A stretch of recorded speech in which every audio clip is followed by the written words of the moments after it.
Maka Indonesia ini kan tadi saya sampaikan udah salah dari awal. Mhm.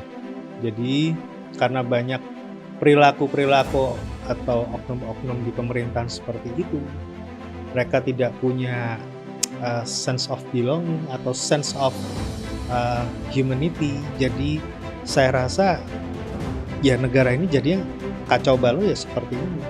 Makanya kalau mama ada keluar negeri, Oh ini kabur aja dulu. kabar aja dulu ya. Nah itu udah ya nggak salah mereka seperti itu karena apa, mereka udah sebenarnya sudah cukup capek juga ya melihat Betul, negara betul. ini seperti ini, diajak untuk bisa lebih baik kayaknya susah gitu. Kalau katanya Rocky Gerung tuh gini, mulai dari kehidupan kalian tuh dijamin oleh negara pejabat. Tunjangan rumah, tunjangan sekolah dan lain sebagainya itu kalian dijamin. Sehingga muncul pertanggungjawaban kenegaraan yang dimana ketika rakyat protes, kalian dikuliti dalam tanda kutip dikuliti itu dicari kemudian kebijakannya apa saja yang keluar terus harta kalian tuh apa saja itu resiko jadi pejabat. Kenapa? Karena kalian difasilitasi oleh negara.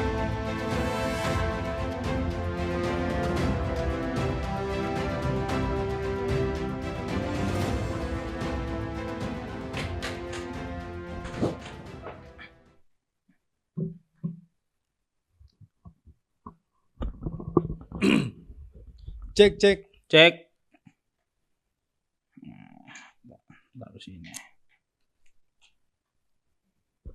In 3, 2, 1. Halo teman-teman, kembali lagi bersama saya dan Arta, Daniel dan Arta. Di sini kita mau nyantai-nyantai aja kayak ngobrolnya ya. Santai aja. Tapi kayaknya ada yang nggak santai. Apa itu? Yang di istana tuh Kak. Soal apa nih? Itu loh si siapa itu yang ganteng itu loh. Excellent 1 itu. Oh, Teddy. Teddy, Seskap Teddy. Seskap Teddy. Dia bilang waktu itu apa namanya? Bukan Teddy Minasa ya? Bukan. Nama itu lagi. Itu lagi. Nggak jauh-jauh ya. Hah? Nah kalau ini Mayor Teddy. Letkol Teddy. Letkol Teddy. Bilang gini, katanya sekarang tuh ada inflasi pengamat ya. Oke. Jadi banyak nih orang-orang yang apa namanya mengkritik terus yang dibalut ahli-ahli kan, ahli politik, ahli hukum. Dia bilang ini inflasi pengamat ini kan, perasaan pengamat dari dulu ya segitu-segitu aja. Iya, betul. Justru yang inflasi itu kabinet ya. Kabinet terbanyak loh, 50 lebih, belum dirjen-dirjen, belum amen-amen. Gimana itu Kak? Ya, kalau saya sih mengenai statement Seskap soal inflasi pengamat, jangan-jangan kita juga dianggap pengamat juga. Iya makanya itu kan, pokoknya orang punya media, ya kan kita punya media kan, punya apa? Bukan pengaruh ya, punya viewers juga, harus dianggap pengamat juga nih lama. Iya. Ya kalau buat saya terserah sih, itu kan menurut Pak Teddy. Iya. Tapi kalau menurut saya inflasi pengamat kemudian bicara soal apa? Data ya? Betul. Katanya pengamat-pengamat tuh bicara tanpa data. Data, betul. Dilihat dari mana ya? Nah itu makanya itu. Sebenarnya kalau kita bilang tidak ada data atau tidak melihat dari data atau sekedar berargumen tanpa data, kok enggak ya saya rasa? Iya benar. Sebenarnya dilihat dari beberapa, kalau kita mau objektif, sebenarnya mereka itu pasti sudah sejak awal sudah pasti menyiapkan data sebelum berbicara. Apalagi sekarang kita semua bicara pasti menggunakan data. Data fakta ya kan? Betul, fakta yang ada sesuai dengan apa yang terjadi di lapangan, faktanya seperti itu. Jadi kalau dibilang inflasi pengamat, bisa ya bisa enggak. Kalaupun ada statement seperti itu keluar dari dari Pak Teddy, ya saya anggap satu sisi dia normal, artinya argumen itu ya normal-normal saja, tapi di satu sisi juga mudah-mudahan tidak salah melihat paradoksnya seperti apa. Sedangkan kenapa seperti hal ini terjadi? Ya karena Memang sekarang ini kebanyakan teman-teman itu atau warganet atau netizen atau siapapun itu memperhatikan di era pemerintahan Pak Pak Prabowo Prabowo ini ini banyak banyak sekali sekali. eh, ketimpangan-ketimpangan dan nggak cocok gitu loh. Betul, betul, Artinya betul. ini nggak Nggak sesuai lah. konsisten, nggak sesuai dengan harapan masyarakat. Betul. Nanti kalau saya bilang nggak sesuai harapan, dibilang nggak by data lagi. Nggak, karena ini apa namanya, dia bilang kan 96 juta rakyat Indonesia puas dengan pemerintahan Prabowo. Ya, itu kan menurut dia. Menurut dia. Ya boleh-boleh aja, nggak apa-apa. Aku gini, bener 96 juta puas. Tapi sisanya itu yang nggak puas itu kan rata-rata pakar-pakar kan. Iya, benar. Artinya kalau berapa persen tadi? 96 juta pokoknya. 96 juta. 96 juta. Oke. Hampir Sebenarnya- 100 itu. Ya. Artinya kalau mau menggunakan hal yang lebih bijak atau kata-kata yang lebih bijak, satu musuh itu terlalu banyak, Iya benar. satu kawan terlalu sedikit. Sederhana itu aja. Betul, Harusnya betul. menggunakan filosofi itu. Betul. Karena gini, kalau aku melihat kenapa kok ya mereka kan pakai survei kan. Kenapa pemerintahan Pak Prabowo? Semua pemerintahan ya teman-teman. Menurutku itu adalah pemerintahan Pak Jokowi, pemerintahan Presiden SBY, terus Pak Prabowo itu semua di awal pemerintahannya menurut saya ya pasti masyarakat senang gitu. Ya. Pasti. Ya, aku bisa bilang ya mungkin 40-50% pasti senang. Tapi yang perlu dilihat adalah ketika survei itu kemudian angka-angka tersebut itu dijadikan legitimasi bahwa ya udah yang penting kita udah ngerjain bagus. Jadi seakan-akan ya udah yang penting rakyat seneng. Ya kan 96 juta rakyat itu seneng. Yes nanti buruk-buruknya dipikir belakangan. Ini kan sesuatu yang menurut saya ini kurang lah. Bukan kurang, hampir nggak ada. Kalau dibilang mau rakyat seneng, rakyat yang mana? Rakyat yang bagian yang mendukung mereka atau bagaimana? Apa semuanya gitu. Betul. Kalaupun tidak mendukung, apa berarti mereka juga mau bertindak anarkis atau mau selalu berlawanan, kemudian diindikasi bertindak makar? Ya enggak juga. Enggak juga, betul. Karena gini loh, ini apa namanya, ada satu asumsi. Ini berangkat dari aktivis-aktivis di internet ya. Mereka bikin satu asumsi bahwa pemerintahan yang ingin berkuasa akan selalu memberi makan terhadap rakyat kecil. Ya. Karena mereka misalnya BLT, bantuan langsung tunai. Ya. Terus hal-hal yang memang mendasar sekali, istilahnya itu pemerintah itu ngasih duit jadi ke masyarakat. Sehingga perspektif itu terbangun bahwa pemerintah udah andil nih. Ya. Mereka berdampak langsung. Padahal menurutku bantuan-bantuan seperti itu tidak menyelesaikan masalah, terutama di bidang kesejahteraan sosial. Ya. Karena itu membuat ketergantungan. Ya. Berbeda kalau kita pendidikan gratis, ya kan? Ya. Pendidikan gratis itu bukan aja menyelesaikan masalah kemiskinan, tapi menyelesaikan masalah perut lapar. Ya. Kenapa? Karena dengan pendidikan gratis, kemudian tingkat pendidikan kita tinggi, IQ kita meningkat, sehingga kualitas manusia juga meningkat. Lapangan kerja mereka tidak hanya bergantung pada industri-industri ekstraktif atau buruh pabrik, mereka bisa inovatif. Itu kan memutus rantai kemiskinan secara struktural gitu loh. Kalau misalnya kita langsung kasih duit mentah ya habis pasti. Kita nggak bisa tahu bahwa duitnya itu bakal kemana gitu.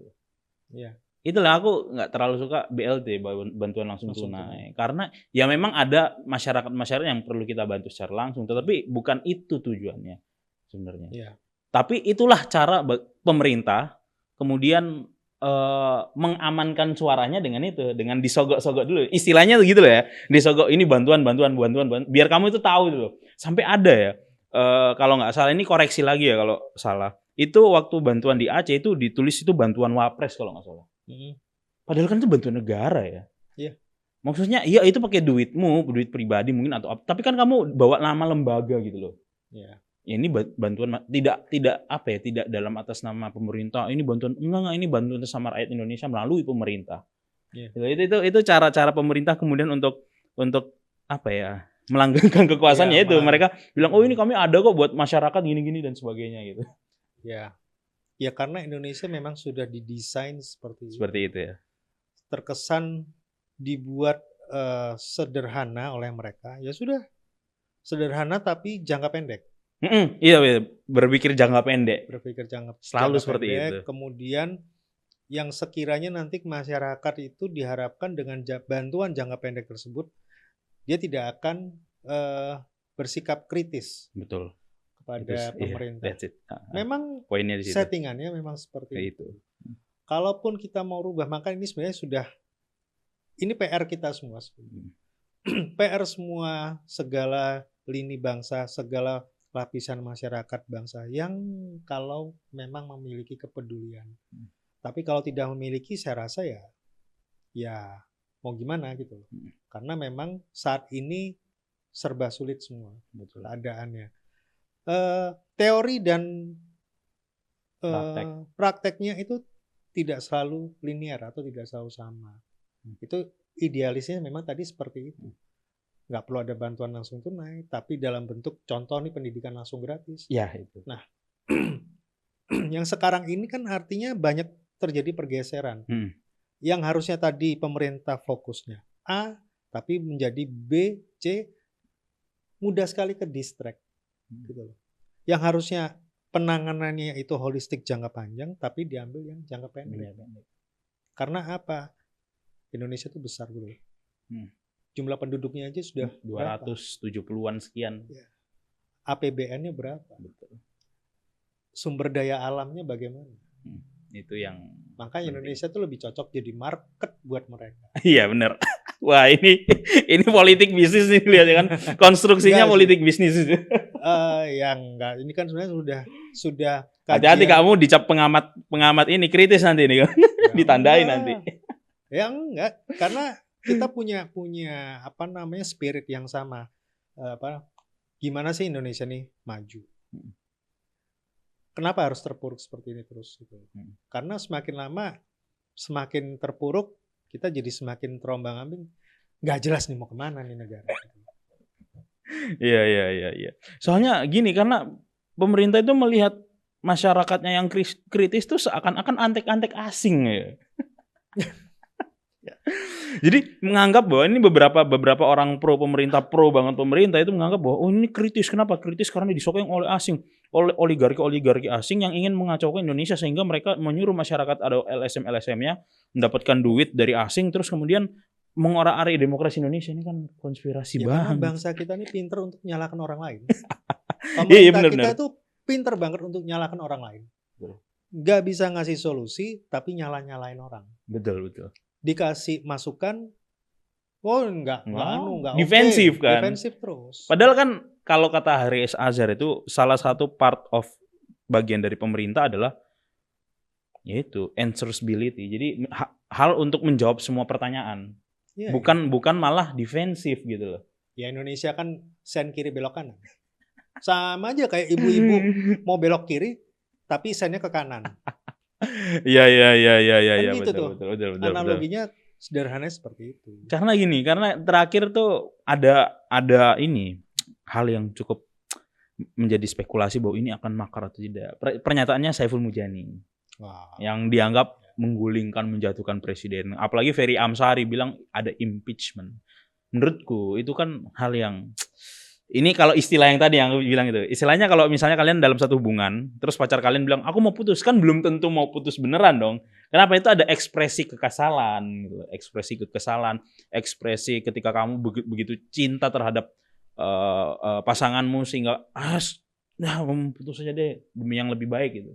Itu kan bukan itu sebuah penafsiran gitu. Bukan berarti mutlak putus, enggak. Sama kayak negara, bukan berarti mutlak menggulingkan dan menjatuhkan. Enggak, itu bagian ekspresi kemarahan yang sudah tak terbendung. Nah, seharusnya kalau pasangan yang baik kan nanya kan, kenapa kamu mau putus? Ya kan? Layaknya pemerintah juga gitu. Ketika ada ucapan ekspresi, ayo kita gulingkan Pak Presiden Prabowo aja, jatuhkan. Harusnya kan sebagai pasangan yang baik kan ditanya, kenapa sih mau dijatuhkan? Kami salah. Harusnya kan gitu kan? Bukan ini makar ini. Diajak dialog ya. Itu loh, dialog. Gimana ini Kak? Ya. Maka Indonesia ini kan tadi saya sampaikan udah salah dari awal. Mm-mm.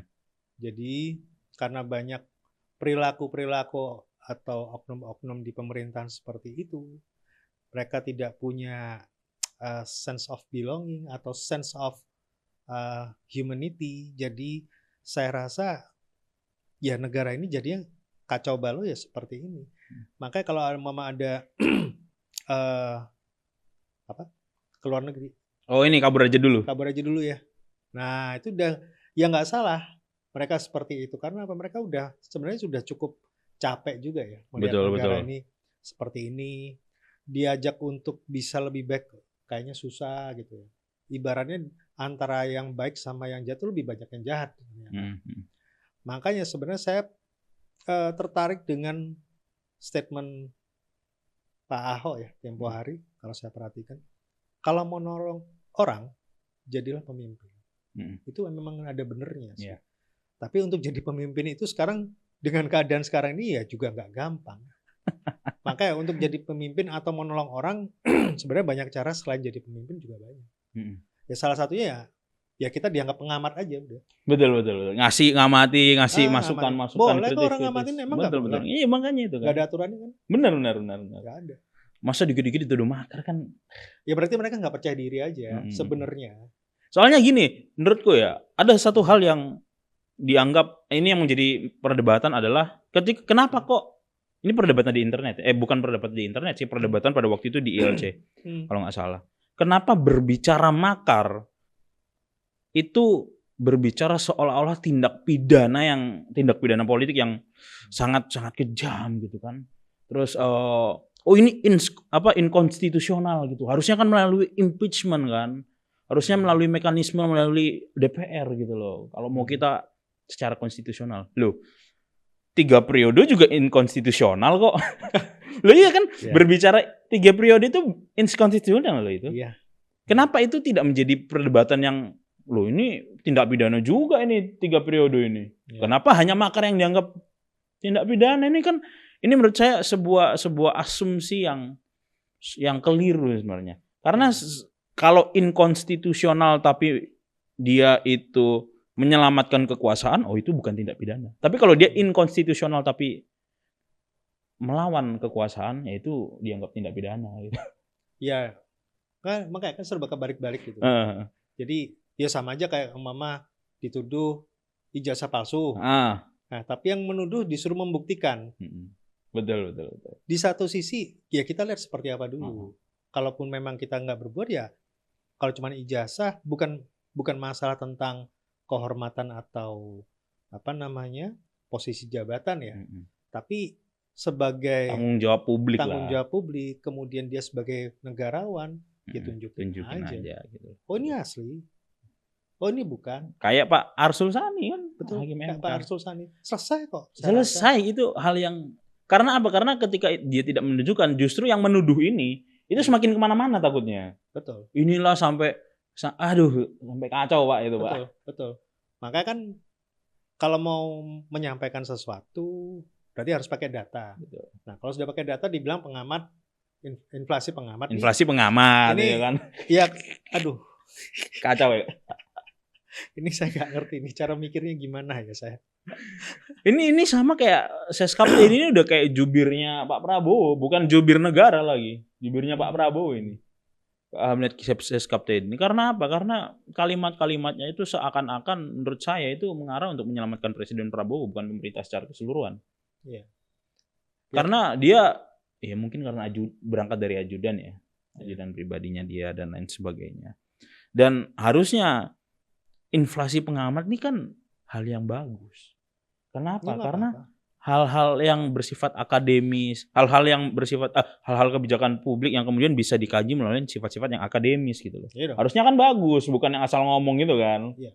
Justru ketika banyak pengamat yang mengkritisi ya berarti programmu bermasalah gitu loh. Tipikal otoriter ini masih ada. Iya, benar. Otoriter itu sebenarnya bagus, tapi ya kita lihat dong seperti apa. Betul. Tapi kalau untuk otoriter membungkam informasi publik, membatasi informasi, kemudian membatasi ekspresifan dalam menyampaikan pendapat atau memudahkan menyulitkan menyampaikan pendapat, ini yang jadi bahaya. Betul. Jadi jangan sampai negara kemudian membungkam gitu kan. Iya, nggak perlu lah. Nggak perlu. Soalnya bukan berarti orang yang yang kontra terhadap pemerintah itu kemudian menjadi musuh negara. Kalau enggak. tidak ada sesuatu yang salah, tidak perlu khawatir kan harusnya. Ya itu benar. Itu aja sederhana. Simpel aja ya sebenarnya. Benar. Kalau nggak ada yang bermasalah ya ngapain kamu tegang ketika kamu dituduh, ya kamu bilang oh enggak loh ini gini ya kan. Iya. Bukan sibuk memenjarakan gitu loh. Betul. Ya tinggal tunjukkan dari kinerja, dari data. Selesai.